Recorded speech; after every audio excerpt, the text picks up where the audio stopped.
Hello friends, welcome to movies factor. और आज की हमारी मूवी है no one get out alive. Movie की शुरुआत में हम देखते हैं कि कुछ आर्कियोलॉजिस्ट कहीं पर खुदाई कर रहे होते हैं। दरअसल ये 1963 का वक्त होता है मेक्सिको का, जहाँ पर प्रोफेसर आर्थर खुदाई करते हैं, जहाँ उनको एक पत्थर का बक्सा मिलता है जिसके अंदर कंकाल होते हैं। वहीं खुदाई के दौरान कुछ डेड बॉडीज भी मिलती हैं जो जंजीरों से बंधी हुई होती हैं, और वो सब लड़कियों की होती हैं। अब कहानी प्रेजेंट में आती है और हम एक घर देखते हैं जहां हम सिमोना नाम की एक लड़की को किसी से बात करते हुए देखते हैं, जो कॉल पर कह रही होती है कि वो वापस घर आना चाहती है, वो यहाँ नहीं रहना चाहती। पर तभी वो पैरों के निशान देखती है और उसे कुछ आवाजें सुनाई देती है। तभी उसे एक बॉक्स दिखाई देता है जो उसकी तरफ बढ़ रहा होता है, पर तभी कोई साया पीछे उसे खींच लेता है और बस फिर हमें सिमोना की चीखें सुनाई देती हैं। और ये सीन यहीं पर कट हो जाता है। अब हम एक ट्रक को देखते हैं जहाँ बहुत सी लड़कियां उसमें होती हैं और उस ट्रक से उन्हें नीचे उतार दिया जाता है।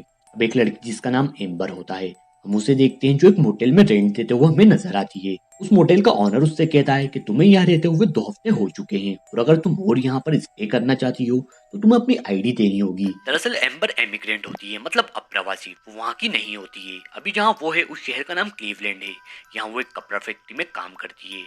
वो कहीं पर एक पेम्पलेट पर एडवर्टाइजमेंट देखती है कि एक बोर्डिंग हाउस है जिसका रेंट बहुत ही सस्ता है और वो केवल महिलाओं के लिए होता है। अब एम्बर वहां जाती है जहाँ रेंट उस बोर्डिंग हाउस का ओनर मिलता है, जो उसे बताता है कि यहाँ थोड़ी गंदगी है क्योंकि उन्होंने ये जगह अभी ली है और वो इसकी सफाई का काम करवा रहे हैं। एम्बर वहाँ एक लड़की को और देखती है और रेड से पूछती है कि यहाँ और कौन रहता है। अब रेड बताता है कि तुम्हारे अलावा यहाँ फ्रेया रहती है जिसे इंग्लिश बोलना अच्छे से नहीं आती है, क्योंकि जहाँ वो रहती थी वहाँ इंग्लिश नहीं बोली जाती।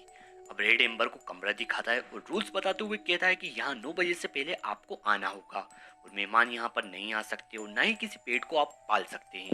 पूछता है कि वो कहाँ से बिलोंग करती है। इस पर एम्बर कहती है कि वो साउथ से है। एम्बर क्लियरली रेड को नहीं बताती कि वो कहाँ से है।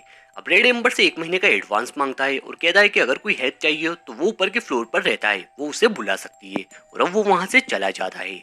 अब रात में एम्बर उसकी मॉम की रिकॉर्डिंग सुनती हैं जो कि अब इस दुनिया में नहीं है।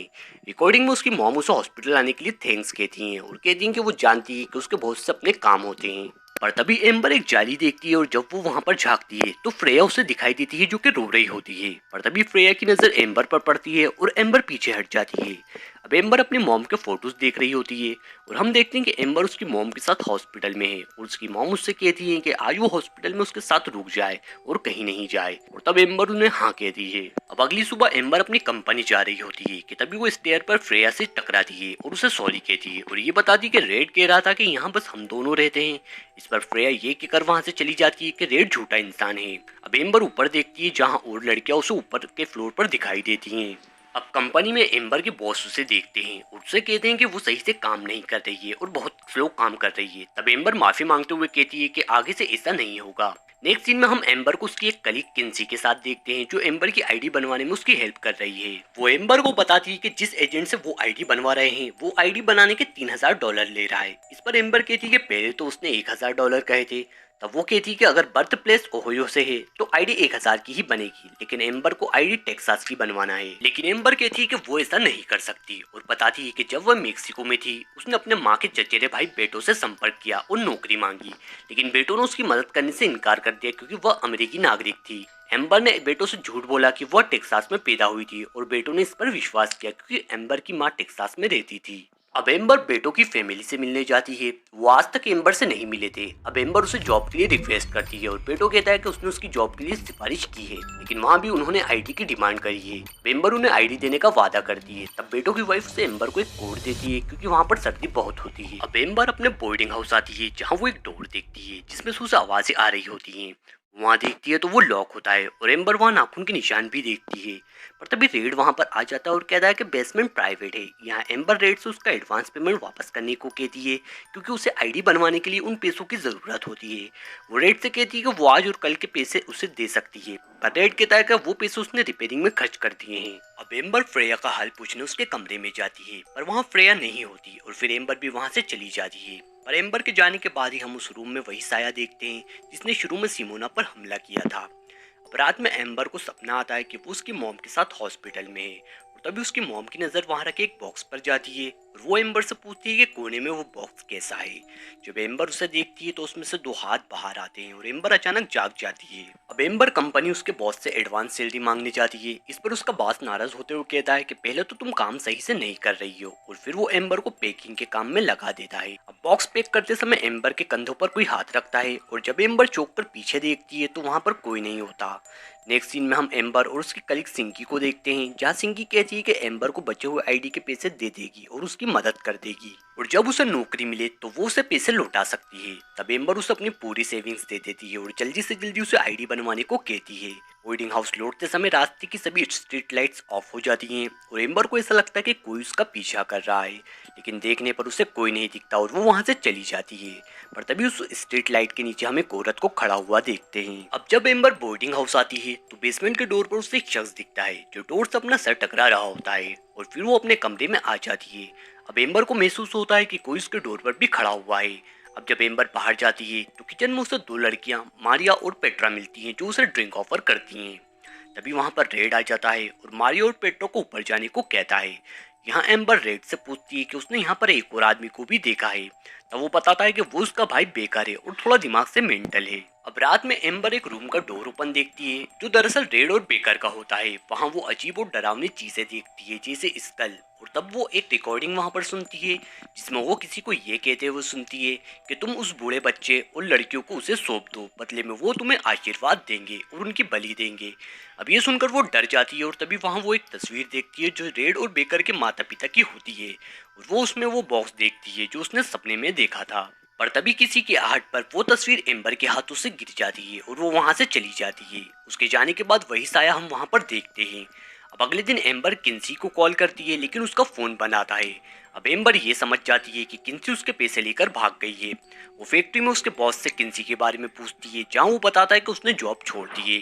तब वो बॉस तो उसका एड्रेस मांगती है लेकिन वो ये कहकर मना कर देता है कि ये रूल्स के खिलाफ है और एम्बर को जॉब से भी निकाल देता है। अब रात में एम्बर शावर ले रही होती है कि तभी उसे बाथटब से किसी के रोने की आवाज आती है और हम देखते हैं कि कोई और भी बाथरूम में होता है। पर जब एम्बर पर्दा हटाती है तो वहां पर कोई नहीं होता। अब एम्बर रेड से फ्रेया के बारे में पूछती है तो वो बताता है कि वो कल यहाँ से चली गई है और एम्बर को कहता है कि वो कल उसको एडवांस लौटा देगा। अब रात में फिर एम्बर को बुरा सपना आता है और वो घबराकर जाग जाती है। अब तभी वो देखती है एक औरत को जो दूर खड़ी होती है और धीरे धीरे उसके फुटप्रिंट एम्बर की ओर आते हैं और वो चिल्लाते हुए कहती है कि मुझे तुम्हें तैयार करना होगा वरना थॉमस हम दोनों को मार डालेगा। और तभी वो किसी को उस औरत को घसीटते हुए देखती है। अब एम्बर बेटो को कॉल करती है और उसको एड्रेस बताती है और कहती है कि उसे उसकी मदद चाहिए और साथ ही कुछ पैसे भी। तब वो कहता है कि अभी वो बाहर है। यहाँ एम्बर उसे अपनी सच्चाई बताती है जिससे वो नाराज हो जाता है और उससे कहता है कि वो वहाँ पर आकर उससे मिलेगा। और तब एम्बर अपने सामान को पैक कर वहाँ से निकल जाती है और रेड के पास जाती है जहाँ बेकर उसे मिलता है और उससे कहता है कि वो अभी नहीं है और जब वो आएगा तो वो उसे उसके पास भेज देगा। एम्बर पूरी फिल्म में अपनी माँ की कॉल रिकॉर्डिंग सुनती थी और अक्सर उसकी यादों में उससे मिलने जाया करती थी।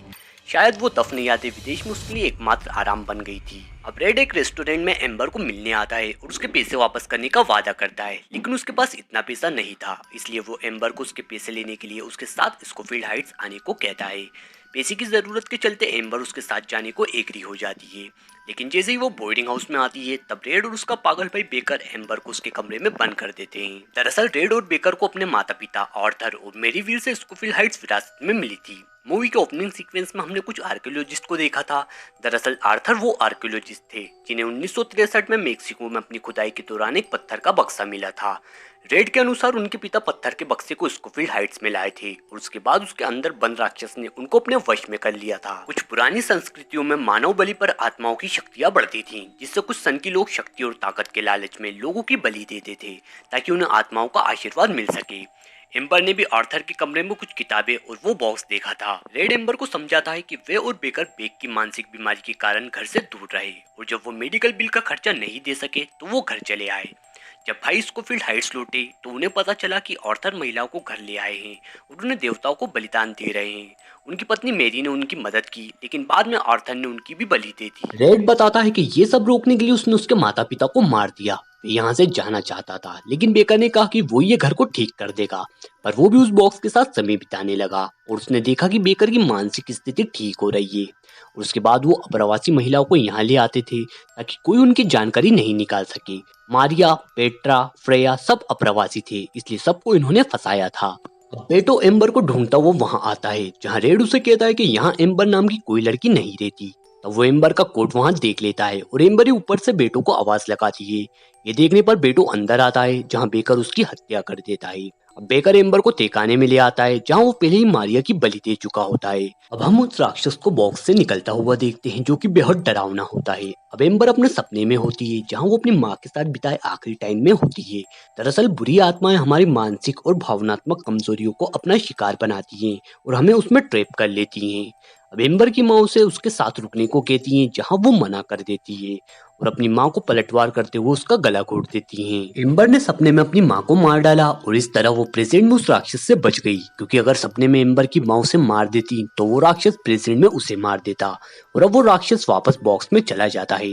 अब एम्बर बेसमेंट से बाहर आ जाती है और आर्थर के रूम में रखी तलवार उठा लेती है। यहाँ पर बेकर और रेड पेट्रा को बलि के लिए तैयार कर रहे होते हैं कि तभी एम्बर दोनों पर हमला कर देती है, जहाँ बेकर एम्बर के पैर को टकना तोड़ देता है। यहाँ वो पेट्रा को भी ऊपर से फेंक देता है जिससे उसकी मौत हो जाती है, लेकिन एम्बर तलवार का एक टुकड़ा बेकर के गले में मार देती है जिससे उसकी वहीं पर मौत हो जाती है। वो रेड को उस बेसमेंट में बांध देती है जहां वो राक्षस आकर रेड को मार डालता है। अब एम्बर उस बेसमेंट से बाहर आकर घर से बाहर ही जाने वाली होती है कि वो देखती है उसके पैर का टकना ठीक हो गया है और ये उस आत्मा का आशीर्वाद होता है जो रेड की बलि देने पर उसे दिया जाता है। अब एम्बर के चेहरे पर हम एक मुस्कान देखते हैं जिसका शायद मतलब ये होता है कि अब वो उस प्रथा को जारी रखेगी जो बेकर और रेड करते आ रहे थे। मतलब वो अब उस बलि की प्रथा को जारी रखते हुए औरतों की बलि देगी, क्योंकि उसके लिए विदेश में कुछ बचा भी नहीं है और उस आत्मा ने ही उसे स्वीकारा है। और इस तरह ये मूवी यहीं पर एंड हो जाती है। फ्रेंड्स, वीडियो अगर पसंद आया तो उसे लाइक और चैनल को सब्सक्राइब करना ना भूलें। अब मैं आपसे मिलूंगा हमारी नेक्स्ट वीडियो में। Till then, good bye.